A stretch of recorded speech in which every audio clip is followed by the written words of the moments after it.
AI agents, mga kuys. So, ito yung pinaka-importanting module ng ating NetN kasi kaya nga tayo AI automation. So, dapat marunong tayong makipaglaro sa AI or gamitin yung AI agent module, no, mga kuys. So, para makita mo yon, click mo lang tong plus button tapos search mo AI agent. Yan.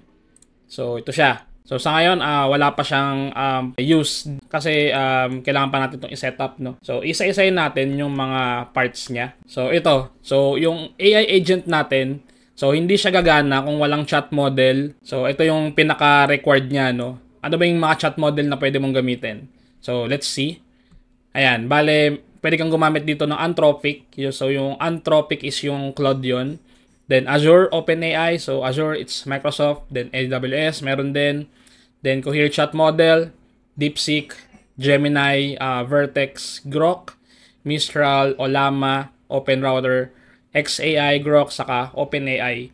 So, ang pinaka-popular na ginagamit dito, obviously, itong OpenAI. So, kung gusto mo naman makalibre, pwede kang gumamit ng Gemini. Ang pinaka-powerful dito for me is yung XAI, yung kay Elon Musk, yung Grok. So, sobrang lupit talaga nung output niyan. Yun nga lang, itong ibang nandito is mga paid. So, yun nga, as mentioned, kung nagtitipid ka, pwede kang gumamit ng Google Gemini as chat model. O kaya itong Ollama, kung marunong kang mag-self-host niya, no? So, hindi natin i-discuss yan kung paano mag-install. So, titinan lang natin kung paano siya gumagana. So, siguro, for the sake of this tutorial, mga kuys, pipiliin natin si Gemini, ayan, as our chat model. So, ang purpose pala ng chat model, mga kuys, is siya mismo yung nag-iisip para dun sa AI agent natin, obviously, no? Na kung ano yung gagawin based dun sa prompt. So, yan. Kuha muna tayo ng chat API key or Gemini API key for our AI agent. So, gagawin ko, punta ako dito. So, Google Gemini. Google Gemini na lang. Yan. Gemini API key pala, sorry. Gemini API key. Yan. So, get your Gemini API key. So, go to, zoom ko lang. Yan, go to Google AI Studio. So, build with the Gemini API, get API key. So, consent, tapos accept. Yan, tapos create API key dito sa gilid. Please create a project in the Google Cloud Console. So, wala pa palang project. So, para tayo doon sa Google Cloud Console. Ayan. So, tapos, I agree mo lang. Tapos, agree and continue. Ayan na. So, tapos ito. Ayan, may project name. So, kung gusto nyo i-rename, pwede naman. So, kung hindi, okay lang din. So, siguro, TechBA na lang. TechBA Google Cloud. GCP. So, GCP is Google Cloud Platform. So, ayan. Location, no organization. Create.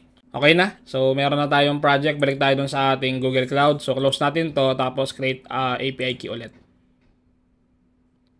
So, wala pa. Refresh natin, mga kuys. Baka okay na. We were unable to create API key. Please create a project in the Google Cloud Console. So, meron na tayo, di ba? So, siguro, get API key. Tapos, create. Ayan. So, okay na pala. So, pag okay na yung Google Cloud project nyo, mga kuys, pwede nyo na i-close yun. Tapos, balik kayo dito. Tapos, yun na. Create API key na, no? Yan, tapos search Google Cloud Projects, tapos piliin nyo yung project nyo kanina na ginawa. TechVA GCP yung sa akin. Tapos create API key existing project. Yan. So, okay na siya. Nag-generate na. So, ito na yung API key nyo. So, copy nyo lang yan. Tapos balik ka dun sa NetN nyo. Tapos, click nyo yung Google Gemini chat model. Tapos, select credential. Create nyo credential. So, host. Ayan. Kusa naman siyang mag-fill out yung host, tapos API key lang ipapaste nyo. So, save. Yan, testing. Tayo nyo lang. Connection tested successfully. So, close. Tapos yan, 2.5 flash yung lagi natin gagamitin dito. Kasi free lang siya. Yun nga lang ko isa, pag libre kasi hindi ganun kaganda yung output. Pero, okay na rin to pang practice. So, pero don't expect na malupit yung output niya kasi free nga lang, no? Okay, so meron na tayong chat model. So, ano ba yung memory? So, memory is data store or dito niya i-store yung mga previous na prinasis niyang data or information para on the next time na magtanong yung user on the same question, mas madali niya nang mapupull kasi may memory na nga, 'di ba? So, dito niya yan i-store. Tapos yung tool, so pwede yan kahit ano. Tapos siguro search mo yung Airtable. Yan, since Airtable naman yung ginagamit natin kanina. Ito na lang gamitin natin dito, no, mga kuys. So, yan, Airtable. Tapos, set automatically. Resource is record. Yung record yung ipupull natin. Operation is search. Tapos, base natin is AI Project Tracker. So, yan. Table natin is, so, sige, let the model define this parameter. So, ibig sabihin yan mga kuys, AI na yung magde-decide ng table ID or URL. So, dalawa kasi yan eh. Depende dun sa ating prompt, no? Or inquiry dun sa chat natin. So, tapos filter by formula siguro wala. Return all, siguro ano ko to then let the model define this parameter. So, ibig sabihin na AI na rin yung mag-determine kung ilan yung data na ibabalik niya or i-display niya dun sa ating request, no, mga quiz. So, options, sort, blanco. So, execute natin to mga quiz. So, save. So, tingin tayo sa Airtable natin. Nabalik tayo sa Airtable. So, siguro papagawa ko sa kanya list milestones. Try natin. So, reminder mga kuys, hindi tayo nag-set ng specific na table ID dito. So, siya yung maghahanap niyan. So, siguro sabihin natin niya, list all milestones. Yan, wait lang natin. Ayun, so may nakuha na siya. Yan. So, pansin nyo mga kuys, gagawin niya muna AI agent, tapos dadaan siya sa Google Gemini chat model. Mangyayari, dito naman sa tool, so i-search niya yung records in Airtable, tapos pag nakakuha na siya ng sagot, store niya sa memory. So, ganun lang kasimple. So, itong ano na to mga kuys, yung sagot niya ngayon na store na sa memory. So, para the next time may magtanong, automatic, masasagot niya na agad kasi nga nandun na sa memory niya. Kumbaga, natitrain itong AI agent na to because of this simple memory. So, yan. Here are the milestones. So, milestone name, user testing. So, obviously, lahat yan nasa Airtable. So, dito, na-determine niya na rin kung anong table yung kukunin niya or gagamitin, no? So, in my case, milestone. So, siguro, list task naman. Tingnan natin kung papasok siya. Ayan. So, meron din. So, ayan, no. Create email for new staff. Ayan, description. So, ayan, di ba? Tapos, pwede natin i-follow up siguro. So, give me details of task name, create module for NetN course. Yan. Tingnan natin kung makukuha niya pa rin. Ayan. So, ganun lang siya, di ba? Ayan. Here are the details for the task. Create module for NetN course. So, create module for NetN course. Description. Ayan. For everyone that wants to be familiar with NetN. Is overdue. Yes. So, medyo hindi lang maganda yung formatting niya dito. Pero at least, nakapagbigay siya ng sagot. So, itong Airtable din, mga kuys, pwede na rin siyang maging knowledge base nung inyong AI agent. So, in case maglagay kayo ng data dito, either, ano ba pwede ilagay? Company data or customer details. Like, let's say, yun nga, yung chatbot nyo, for example, nagpupull ng mga customer details. So, pwede na tong gamitin doon, no? As long as yung mga data nyo is nasa loob ng Airtable. So, ganun basically nag-work yung ating AI agents via chat. Ayan, so as mentioned, it will automate the decision making. So, in case na meron ka pang isa pang tool dito, let's say Airtable din. So, siguro ang ilagay naman natin is post or create rather. Yan, create. I-create naman siya. So, create a record. Siguro determine na lang. So, yan. Tapos, map each column. No columns found on Airtable tool. Retry. Kasi ano yun, naka-determine by AI. So, ito na lang. Map automatically na lang. Yan. Tapos, make sure the incoming data fields are named the same as the columns in Airtable tool. Use an edit fields node because this node to be changed them if required. So, siguro gagawin natin is, sige, try muna natin kung gagana ba siya, no? So, gagawin ko, mag-add ako ng additional task. Yan, task name saka description. So, sabihin ko, add a new task named my test task with a description of this is my test task. So, parang mali yung grammar ko doon. Check, tanggalin natin to. Tanggalin natin tong description. Ayan. So, tingnan natin kung mag-add siya doon sa task. Ayan natin, ha. So, sabi ko nga mga kois, hindi ganun katalino si Google Gemini. O, ayun, hindi na siya gumana. So, kailangan specific talaga yung inyong mga, ayan, yung mga prompts nyo or yung mga setting. Yan. I can add a new task but I'm unable to set the task name and description directly with available tools. Will you still like to create a new task record without these details? So, siguro yes. Yan.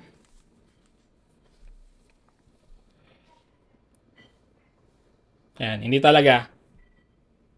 So, the table API return an error indicating that request was invalid or could not be processed.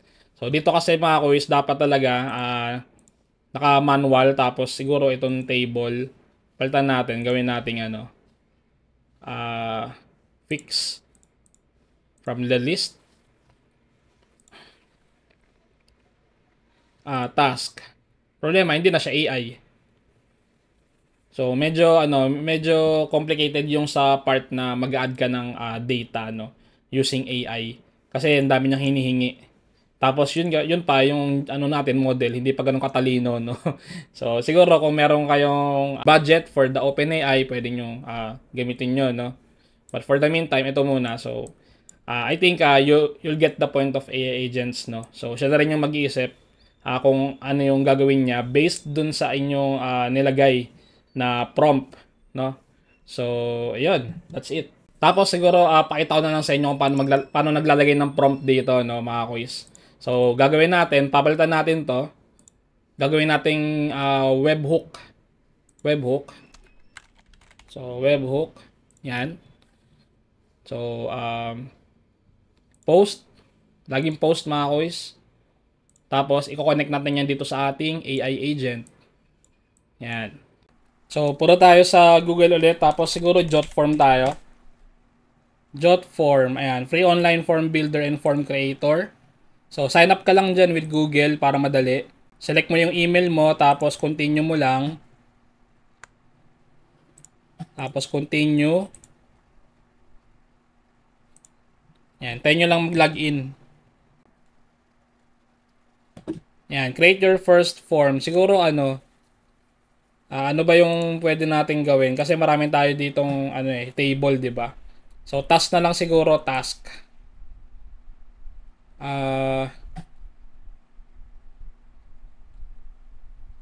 Ito siguro palitan natin. Use template. Yan, para masubukan lang natin, di ba? Feedback form. So palitan natin task request. Ayan.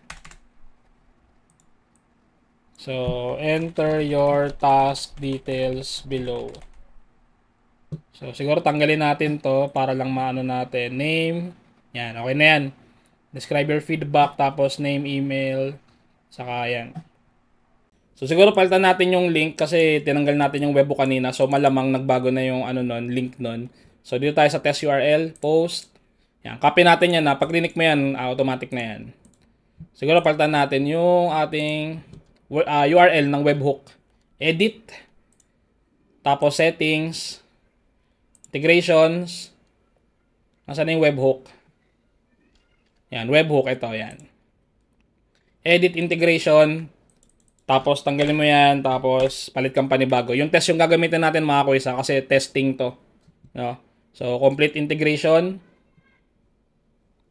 So, ayan. Okay na yan. Finish. Tapos, puro tayo dito. Yan. Tapos, yun na. Mag-ano na tayo ng request.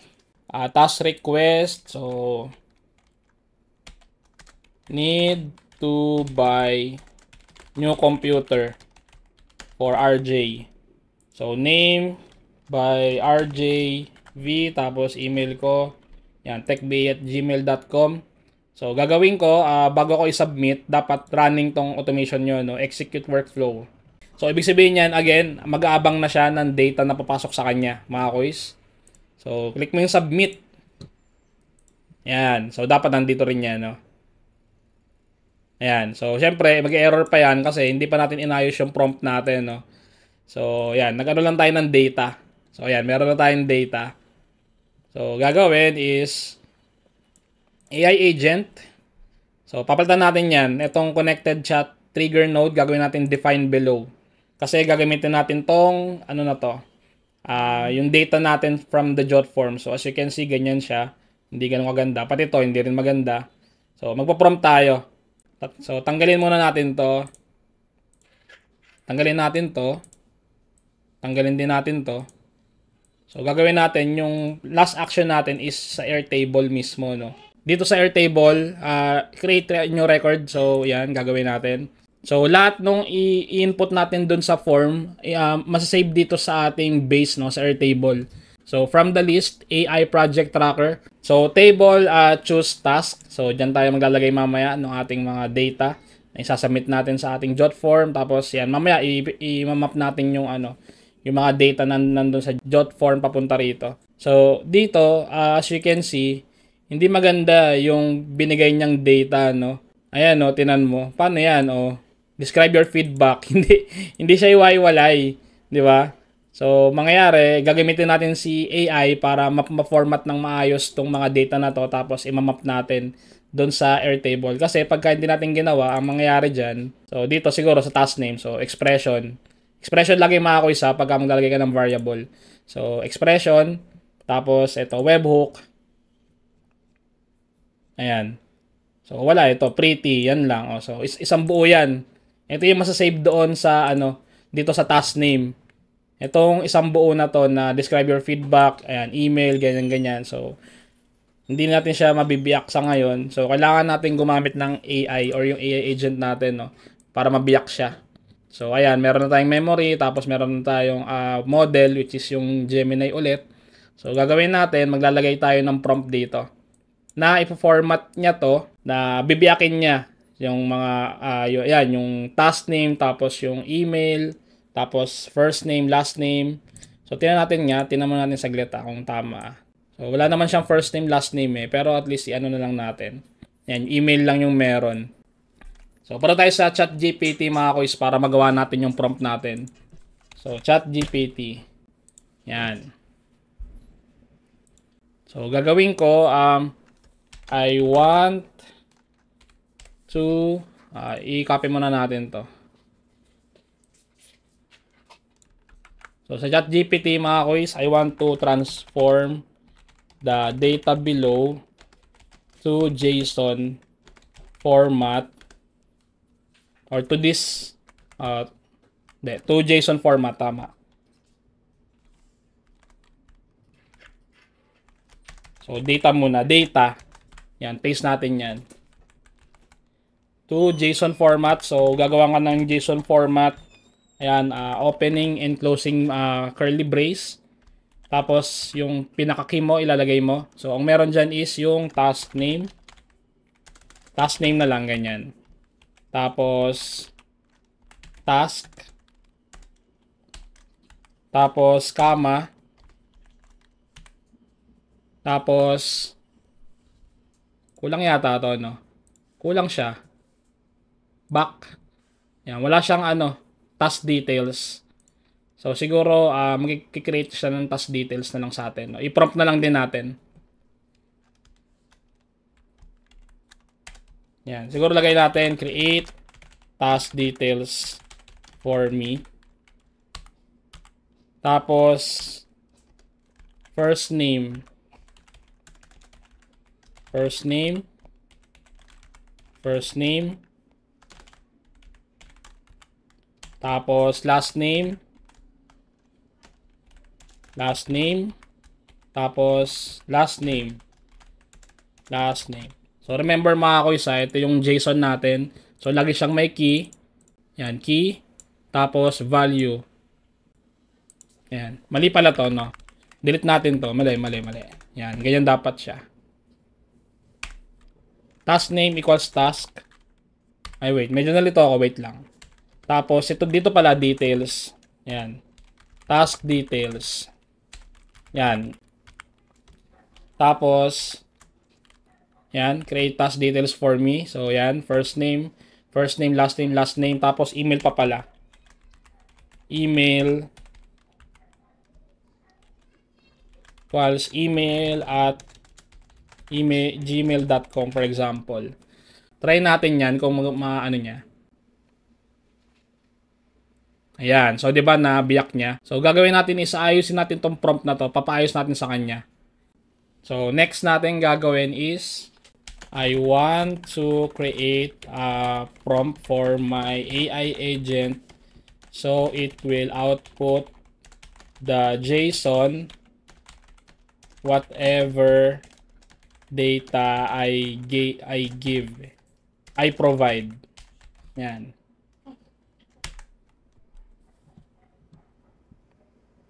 Yan. Hintayin lang natin. Ayan. Ayan na yung pinaka-prompt natin mga koisa. Ilalagay natin yan dito sa ating AI agent. So, yan. So, copy lang natin to. Ito na yung prompt natin, di ba? Copy, tas balik sa NetN. So, ayan. Ang kailangan lang natin palitan is, ito, insert raw data. Siyempre, ilalagay natin yung data natin dyan. So, ito yan, pretty. Yan. So, ayan. Nakuha niya na, di ba? So, yan. Try natin i-run kung ano yung lalabas niya. Error in subnode simple memory, no session ID found. Yan. Ayusin daw natin to. Yan, no? Kasi yung session ID is nasa chat node pa kasi siya. Eh, hindi na chat node yung trigger natin, di ba? Webhook na. So, kailangan natin palitan yon. So, connected chat trigger, gagawin natin is define below. Tapos, gagawin natin is, ito, sa key. Maglalagay na lang tayo ng kahit ano dito. Expression. So, for now, siguro 1 na lang muna. Saka natin baguhin niya mamaya kasi wala pa tayong ma-pull. So, ayan. Key is 1. So, back tayo dun sa canvas, tapos run ulit natin tong AI agent natin.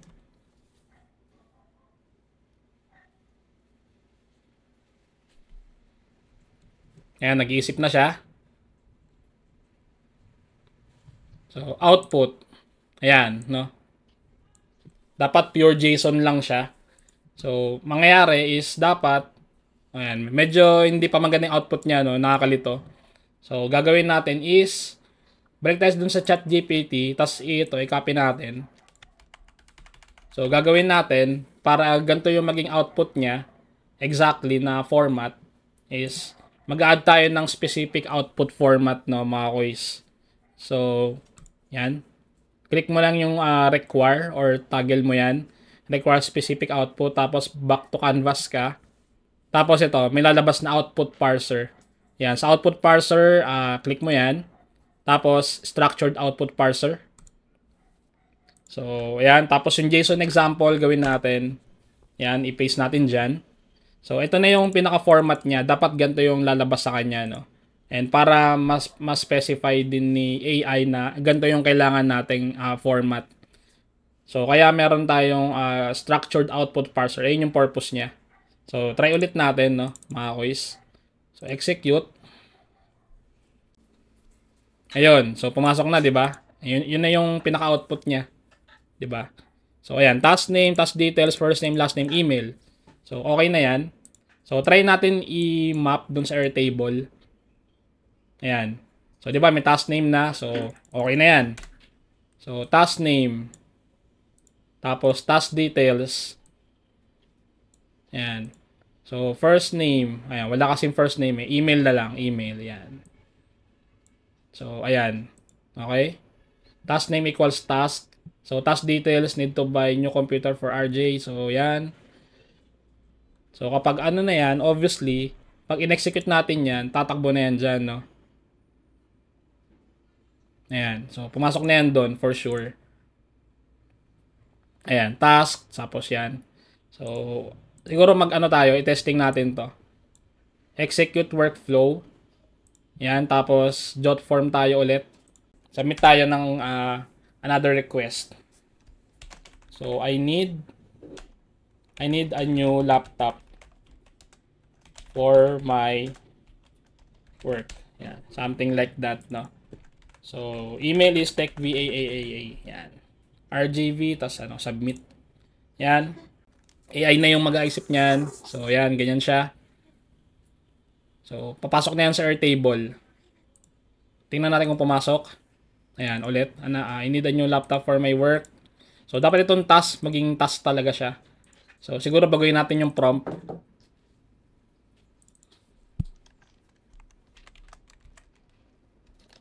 Task name is give task name. Yan. So, execute natin.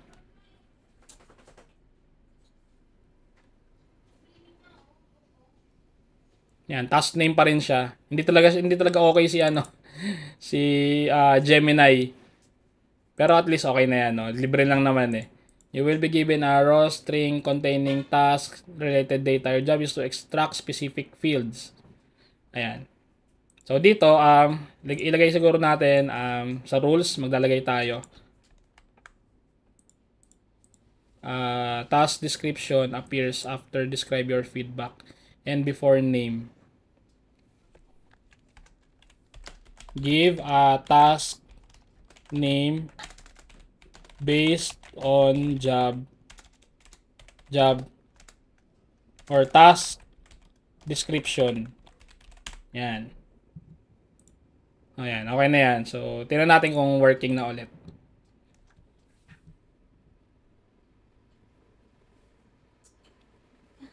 Yun, di ba? Task name, new laptop request. O yan, goods. Mas okay siya, di ba? So, gagawin ko, save ko to, tapos execute ulit natin. Yan. Sabi tayo ng bago.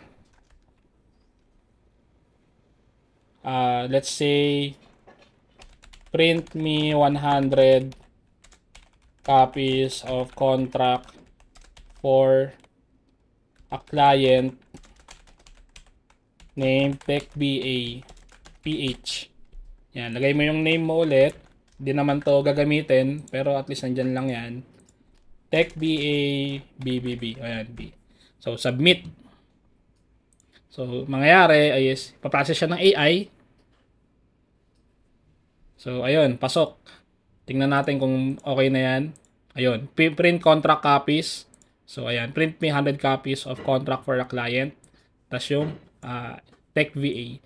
So, maganda yung gamitin yung AI agent mga kuys para transform kayo ng data since, for example, itong jot form, tinan nyo, hindi siya iwaiwalay. Yung fields, yung mga fields, di ba, yan, no, nakaganto. So, si AI, gagawin niya is pwede nyo ipatrabaho sa kanya na biyakin tong mga data na to. Yun nga, katulad ng ginawa natin. Tapos, pwede kang gumamit ng ChatGPT para mas ma-optimize yung prompt mo or mas ma-refine katulad ng ginawa ko kanina. So, ayan. Di ba? Yun, I think that's it for the AI agents. So, next video tayo, mga quiz.